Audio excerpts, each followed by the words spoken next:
a bucket of water to put out the fire? Sure. Thanks. Becky, grab the shovel.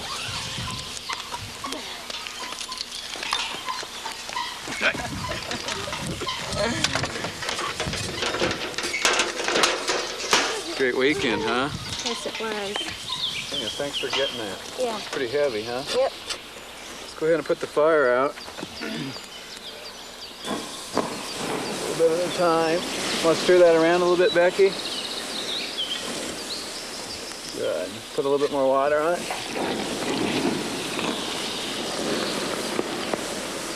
Isn't that good enough, Dad? No, we want to make sure it's dead out so we can actually feel it with our hand to make sure it's cold. Okay. So we'll get lots of water on it.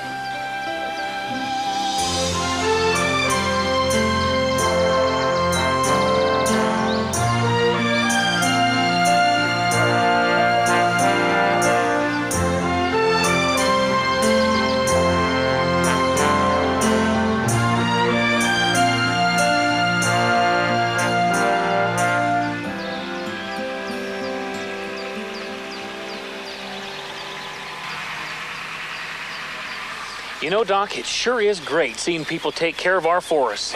You know, you're right, but it wasn't always that way. You know, before our friend Smokey Bear came, there was wildfire everywhere. And you know, we're celebrating Smokey's 50th anniversary.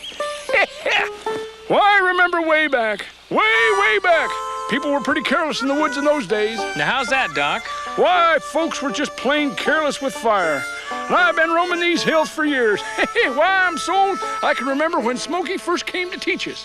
He was just a cub in those days, you know. Let's sit down over here. Sounds good. You know, I've never met Smokey Bear. Well, Smokey and I go back a long time.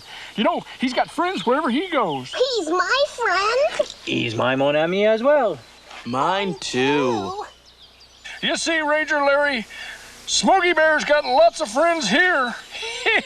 Why, he's known all over as that big old bear wearing a blue jeans and a ranger hat and carrying a shovel. Now, let me see, where was I? Oh, yeah, I was telling you Smokey Bear's story. Now, as I was saying, it was about 50, I'm trying to tell a story here. Now, I was in a place called the Lincoln National Forest. What? Now, would you just be quiet for a minute here? I'm trying to tell a story. Now, where was I? Oh, yeah, it was in the Lincoln National Forest. That's down to Mexico way, you know. It was, how you say, warm? Yeah, that's right, you're right, it was hot. But the animals were okay, though. The fish swam in the cool streams, and the forest animals... We hid down in the shade of the tall pines. And I was safe and cool down in my den. Now, hold on here. Who's telling this story? Now, please, I was trying to tell the ranger the Smokey Bear story. Doc, what I'm trying to tell Would you just be quiet for a minute? I'm trying to tell the story here. But, Doc, But I know... now, if you keep interrupting, this is for your benefit here. Now, where was I? Oh, I remember. There was this cub. Now, he was young, but he loved to explore. There was so much to see and do in the forest. I know. I like going exploring. I like going exploring, too. It's so cool and green in the forest. That's right, or at least so the animals thought. But the month wore on with no rain. Even the forest shade was no longer cool or green. And then...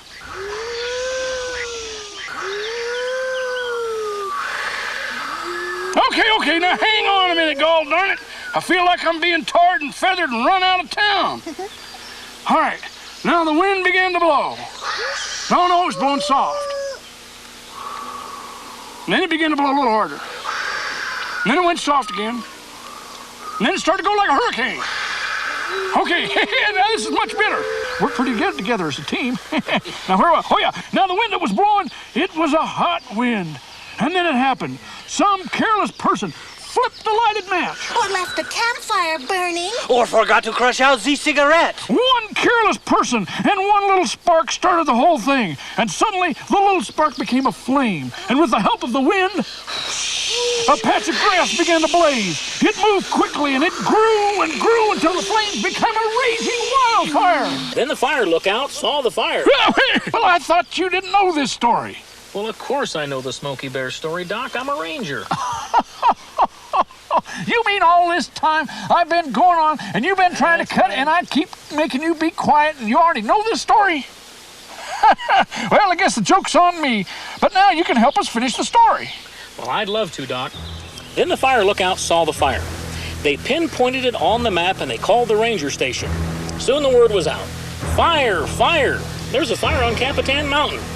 Right away, heavy equipment and firefighters were racing to the mountain. And remember, they didn't even have a road, and it's pretty hard to get somewhere when you haven't got a road. You're right, Doc. It's a lot of hard work. Well, as soon as they arrived at the scene of the fire, bulldozers started building wide fire lines, trying their best to put out that raging fire. But the wind blew the fire across the fire line. Wildfires are terrible. Yeah. We sometimes panic in the heat and get confused. We don't understand fires because we don't make fires for ourselves. Only people do that. The animals, they ran as fast as they could, but not everyone made it. A wildfire can sometimes move faster than a deer, or even than a rabbit. More firefighters and equipment were needed. Soldiers from Fort Bliss came to help fight the fire. Ranchers and loggers joined them. There was one crew of 24 firefighters who were trying to fight the fire. Again, the wind began to blow. It blew the fire right towards them. It blew stronger and stronger, till the wind gusts were blowing at 40 miles an hour. Then the fire jumped into the trees and came at them. Then the heat became scary. So they went up the hill till they got to a rock slide where they all laid down. They covered their faces with wet handkerchiefs. The fire blazed around them so hot that even their clothing burst into flames. Whenever this happened, crew members tried to slap it out. Well, for about an hour, the fire raged all around them. When the smoke had cleared, all 24 had come through the ordeal. And that's when they saw the bear cub. He was the only other living thing they saw. He was badly burned and clinging terrified to a charred tree.